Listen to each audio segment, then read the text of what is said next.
नमस्कार। श्री गणेशाय नमो नमः। सरस्वती नमस्तुभ्यं वरदे कामरूपिणी विद्यारंभम करिष्यामि सिद्धिर्भवतु मे सदा। शिव शक्ति को कोटि कोटि प्रणाम। मेरे श्रोतागण, मैं आज आपको रतन टाटा जी की कुंडली के बारे में जानकारी दे रही हूँ। रतन टाटा का पूरा नाम रतन नवल टाटा था। ये पारसी थे और इनके जीवन में इनका जन्म 28 तारीख को इनका जन्म हुआ। 28 तारीख 12वां महीना 1937 में इनका जन्म हुआ था। इनका निधन 9 तारीख को हुआ था। 9 अक्टूबर 2024 को इनका निधन हुआ। ये रतन टाटा की कुंडली के बारे में आज आपको ये थोड़ी सी विशेष चर्चा करने जा रही हूँ कि किस कुंडली में कैसे योग की वजह से इनके जीवन में इतना इनको कर्म करना पड़ा। इनको एक छोटी सी नौकरी, लेबर की नौकरी करके भी ये बहुत आगे उठे। कौन से ऐसे जज्बे थे, कौन से ऐसी पराक्रम की शक्ति इनके पास थी, तो जीवन में आज ये इतने धनाढ्य और इतने पावरफुल व्यक्ति हुए कि जीवन में ये उच्चता पे पहुँचते गए। कुंडली के क्यों ऐसे योग थे कि जो इनकी कुंडली को इतनी मजबूत बना दिए, और कुछ पक्ष इनके दुर्बल थे। ये बचपन से कुछ उम्र के बाद ये अपने माँ बाप से अलग हो गए थे। अनाथ आश्रम में इनको जीवन व्यतीत करना पड़ा। तो ग्रहों की स्थिति आपको मैं जानकारी दे रही हूँ कि देखिए, कुंडली में इनके कुंडली धनु लग्न की थी। धनु लग्न और तुला राशि में इनका जन्म हुआ था। विशाखा नक्षत्र में इनका जन्म हुआ था। बृहस्पति की महादशा में जन्म हुआ। बृहस्पति की महादशा में चंद्रमा की अंतर्दशा आई, तो ये इनका माँ बाप से वियोग गया। ये कुंडली का विश्लेषण किया गया तो हर एक समय का निष्कर्ष निकाला जाता है, किस समय आपके जीवन में क्या हुआ क्या। तो इस तरह महादशा अंतर्दशाओं से आपके जीवन में परिवर्तन होता रहता है। इनके गुरु का दूसरे भाव में होना, अथाह धन संपत्ति होने के बाद भी ये पैसा अपने पास नहीं रखते थे। ये अपने पैसे का आधा से ज़्यादा हिस्सा समाज में बांट देते थे। ऐसा व्यक्ति अपार धन संपत्ति होने के बाद भी अपने पैसे को, उसके पास पैसा नहीं रहता है, वो अपने पैसे को सत् कार्यों में लगाता है। धनु लग्न की कुंडली है तो ये आध्यात्म विचार के रखते थे। इनके अंदर एक प्रकार की आध्यात्मिक औरा थी। जो व्यक्ति इनसे मिलता था वो उनसे सहारा पाता था, लेकिन इनके जीवन में सहारा नहीं था। इनके सप्तम का स्वामी पीड़ित था। वो सूर्य की दृष्टि लग्न में पड़ रही है, और सूर्य और शुक्र की युति होती है तो शुक्र के शुभता को सूर्य जलाता है। बहुत पराक्रमी होने के पराक्रमी क्यों हुए? क्योंकि मंगल तीसरे भाव में व्यक्ति को अथाह पराक्रमी बनाता है और जीवन के उच्च मंजिल पर पहुंचाता है। व्यक्ति अपने कर्मठता से, अपनी कर्मशीलता से उच्च शिखर पे पहुंचता है। व्यक्ति के जीवन में निरंतर धन के स्रोत बनते रहते हैं। वो अपने कर्तव्य से, अपनी मेहनत से जीवन के बहुत ऊंचे पद पे पहुंच जाता है। तो व्यक्ति ये जीवन में इतना ये संघर्ष करना पड़ा, इनके जीवन में इनको सुख नहीं मिला, क्योंकि कुछ ऐसे राशियां होती हैं जो दूसरे के लिए बनी होती हैं। इनका जीवन परोपकार के लिए बना था, और जैसे ऋषि मुनियों का एक जीवन होता है, तपस्या पूर्ण जीवन होता है, लेकिन समाज को बहुत कुछ दे के जाते हैं। तो आज आधुनिक तौर से ये एक ऋषि महात्मा के तरह थे। अपना सोना जीवन व्यतीत करके इन्होंने समाज को, भारत देश को कितना ऊंचे बुलंदी पे पहुंचाया और देश विदेश में नाम कमाया।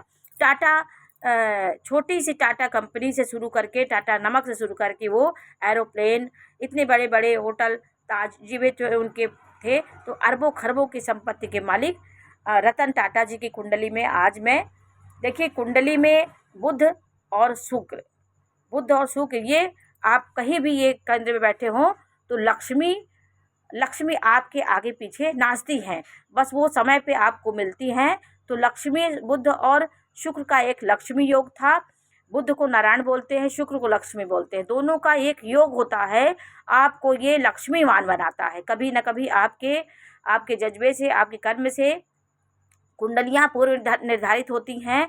आपके जीवन को क्या मिलना है, बस आपको सही मार्ग की ज़रूरत होती है। आपको वो ग्रह आपको मंजिल तक पहुंचाते हैं। तो रतन टाटा जी अपने माता पिता से दूर हुए। इनके कुंडली में शनि का सूर्य पे दृष्टि थी, शनि की 10वीं दृष्टि सूर्य पड़ रही है। तो पिता से दूरी हुई, माता से दूरी हुई। लेबर की नौकरी करने के बाद ये प्रतिष्ठा इनकी बढ़ती गई, क्योंकि ये हर तबके के लोगों के साथ रह के हर तरह की भावनाओं से जुड़े हुए थे। छोटे से लेके बड़े उम्र के लोग, हर काम जो करता है वो व्यक्ति के जीवन में सब चीज़ की समस्या, सब चीज़ का उसके ज्ञान होता है। तो इनके जीवन में इनका चतुर्थ भाव इनके चतुर्थ भाव में शनि विराजमान है। तो शनि क्या करता है? शनि जिस भाव में रहता है वहाँ वृद्धि करता है। तो भूमि, भवन, वाहन, जितनी भी बड़े बड़े वाहनों के ये मालिक हुए, लेकिन इनका सुख का अभाव था। शनि उस घर को वो शारीरिक सुख नहीं देने देता है। तो शनि की स्थिति चौथे भाव में, गुरु इनका नीच का होकर के दूसरे भाव का स्वामी शनि है, वो चतुर्थ भाव में बैठा है। तो यदि कहीं भी नीच का ग्रह केंद्र त्रिकोण में बैठता है तो नीच राजभंग योग हो जाता है। और छठवें भाव का राहु आपको लग्जरी देता है और जीवन की बहुत बुलंदियों पहुंचाता है। इसलिए राहु का 2 नंबर की राशि और 3 नंबर की राशि में बैठने से महाधनाढ्य व्यक्ति होता है, और राहु उसको भौतिकता की दुनिया में बहुत आगे ले जाता है। लेकिन इनकी तुला राशि थी और विशाखा नक्षत्र था, तो गुरु के नक्षत्र में इनका जन्म हुआ, तो ज्ञान से भी इनका संबंध रहा। ये अपने ज्ञान को बहुत महत्व देते थे और आध्यात्म से जुड़ करके, नीति से जुड़ करके, ईश्वर से जुड़ करके, वेद पुराणों के अनुसार ये अपने जीवन को चलाए, और जीवन में आज एक महापुरुष के रूप में इनको जाना जाता है, और एक दया, ममता, करुणा और समाज का भला करने वाले व्यक्ति के रूप में ये पहचाने गए। तो धनु लग्न जिसकी होती है वो हर समय एक्शन मोड में रहता है, घोड़े पे सवार होकर के हर पल को ये एक्शन मोड पे काम करता है, और जीवन का हर एक लक्ष्य उसका पूर्ण होता है। तो धनु लग्न वालों का, धनु लग्न जो होती है वो व्यक्ति सबके सहारा बनता है, और उसके आध्यात्मिक औरा होती है। अध्यात्म से जुड़ के ही वो आगे बढ़ सकता है, क्योंकि उसके जीवन में बहुत प्रकार के ऐसे समय आते हैं कि जो वो परिस्थितियों से लड़ता है, लेकिन दैविक शक्ति उसका काम करती है और वो आगे बढ़ता है। तो इनके कुंडली में अम्ला कीर्ति योग था। इनकी कुंडली में 3 ग्रह केंद्र में थे।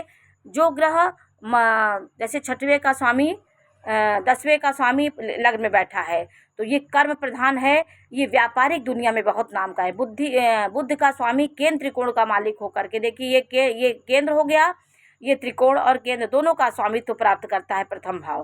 तो बुद्ध केंद्र में बैठा है, और इसका केंद्र और लग्न दोनों का, ये केंद्र त्रिकोण का दोनों का भाव इसमें आ जाता है। तो बुद्ध की स्थिति इतनी मजबूत थी कि अपनी बौद्धिक एक योजना बना के उसको पूर्ण करके दूसरी योजना बनाते थे। ये इनकी बौद्धिक क्षमता का प्रतीक था। बौद्धिक क्षमता आपकी अच्छी होगी तो आप व्यवसाय की दुनिया में बहुत अच्छे जाते हैं। कहाँ पे हम पैसा लगाएं, कहाँ पे हमारा पैसा आगे बढ़े, तो ये सब चीज़ें इनकी कुंडली में बहुत ज़्यादा अच्छी थी। तो रतन टाटा जी की कुंडली में गुरु का दूसरे भाव में होना, अथाह संपत्ति के मालिक होकर के भी इन्होंने पैसे को अहमियत नहीं दिया, और पैसे को अथाह उन्होंने दान किया। तो पैसा ये स्वयं अपने पास नहीं रखना पसंद करते थे, पैसे को शुभ कार्यों में लगाना पसंद करते हैं। गुरु की दृष्टि सप्तमेश पर पड़ रही है। गुरु की दृष्टि आपके 10वें भाव पर पड़ रही है। गुरु की दृष्टि 10वें भाव में पड़ेगी तो आप बौद्धिक क्षमता आपकी होगी, और धर्म कर्म से आप आगे बढ़ेंगे। तो बुद्ध और गुरु की जो ये दृष्टि होती है, आपको ये बहुत बात करने में आपकी प्रतिभा बहुत दिखाती है, भाषण लेने में और समाज को डीलिंग करने में। लेकिन आप अपने अधीनस्थ कर्मचारियों को अपने उग्रता से और अपनी तेजस्वी भाषा से उनको शासनात्मक दृष्टि भी रखते थे। स्वयं व्यवस्थित थे और व्यवस्थित समाज को देखना चाहते थे। अपने कर्मचारियों के प्रति भी ये व्यवस्थित थे और जीवन के उच्च शिखर पे पहुँचे। गुरु बुद्ध की एक दूसरे की जो 10वें भाव में दृष्टि गुरु की पड़ रही, इसकी वजह से इन्होंने अपने अधीनस्थ कर्मचारियों को दया की दृष्टि से देखा, उनके प्रति तानाशाह नहीं हुए और उनको भी बुलंदियों पर पहुंचाया। ये ऐसे व्यक्ति होते हैं कि जो अपना तकलीफ सह के भी दूसरे को खुश रखना चाहते हैं। तो तुला रंग लग्न वाले जो व्यक्ति होते हैं, तुला राशि वाले, ये बहुत सामंजस्यपूर्ण व्यक्ति होते हैं। हर परिस्थितियों को उनके अनुसार अपने को ढाल लेते हैं। ये जीवन की कला इनके अंदर बहुत थी। हर परिस्थितियाँ, दुख भी पाए, लेबर भी काम किया उन्होंने, लेकिन जीवन से हारे नहीं। हर परिस्थितियों में अपने का समायोजन ये कर लिए। इनको अपने धन का कोई घमंड नहीं था। लक्ष्मीवान कुंडली ही थी तो लक्ष्मी आगे पीछे नाची, और बौद्धिक स्तर अच्छा था तो बुद्धि से इन्होंने कार्य किया, आगे बढ़ते गए। इतनी बड़ी बुलंदी कोई भी व्यक्ति पाता है तो वो ईश्वर के बिना सहयोग से वो व्यक्ति इतना ऊंचे उठ ही नहीं सकता है। क्योंकि जब आप अध्यात्म से लेके चलेंगे और अपने लक्ष्य पे, साधना पे रहेंगे तो ईश्वरीय पूरी शक्ति आपके सामने खड़ी होती है और आपके सही उद्देश्य के लिए आपको आगे बढ़ाती है। इनका उद्देश्य स्वयं ही धनाढ्य बनना नहीं था। इन्होंने करोड़ों लाखों लोगों का उन्होंने भरण पोषण किया और जीवन के सब लोगों को इन्होंने आगे लक्ष्य तक पहुंचाया। तो ऐसे व्यक्ति धरती पे कभी कभी जन्म लेते हैं, ये इतिहास बन जाते हैं, इतिहास में ये अमर हो जाते हैं। और इनके दशम का स्वामी मजबूत है, इनके भाग्य का स्वामी मजबूत है, केंद्र में त्रिकोण दोनों का फल पा रहा है।